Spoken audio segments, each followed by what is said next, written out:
Madam గారు తన కుటుంబంలో పెరిగిన వాతావరణం వేరే ఉంది. అవును. ఇప్పుడు చాలా మీరు మార్చేశారు.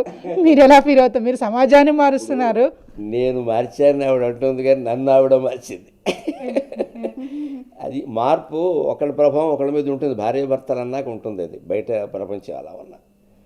నాకు ఒక నమ్మకం కలిగింది ఏమిటంటే, ఈ కాపురంలో ఈవిడతో ఇన్ని ఏళ్ళుగా చేసిన సంసారంలో మనుషుల్ని మనం ప్రయత్నం చేసి చెప్పి, అవసరమైతే కొంచెం కోపడినా పర్వాలేదు, కానీ చలోక్తి ఉపయోగించి కొంచెం అప్పుడప్పుడు చెబుతూ ఉండడం వల్ల మారుతారు అని ఒక నమ్మకం వచ్చిందండి.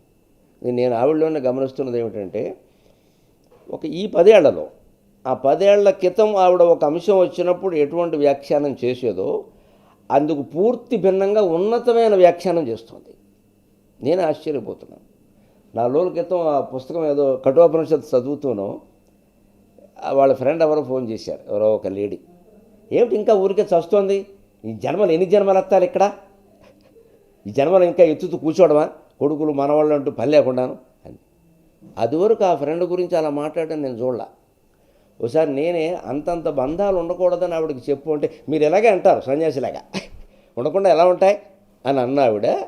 4 రోజుల క్రితం నేను చూసి ఇలా ఆశ్చర్యపోయాను. అసలు అవును, ఏమిటి చెప్తే ఎక్కట్లేదు వీళ్ళకి, వింటున్నారా ప్రవచనాలు, పెద్ద వింటున్నామని చెప్తారు మళ్ళీను, ఎందుకని పట్టుకుని ఏడవడం ఎందుకు, అలాగే వదిలేచ్చుగా అంది. అది మార్పు.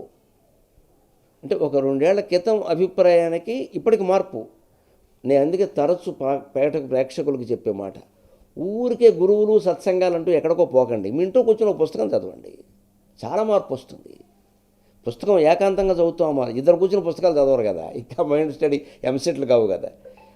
ఆధ్యాత్మిక గ్రంథం ఎప్పుడు ఏకాంతంగా, అందులో రాత్రిపూట 9-10 గంటల సమయంలో పెట్టుకుని చదివితే అంతరాత్మ మనల్ని ప్రశ్నిస్తూ ఉంటుంది, ప్రశాంతంగా ఉంటుంది.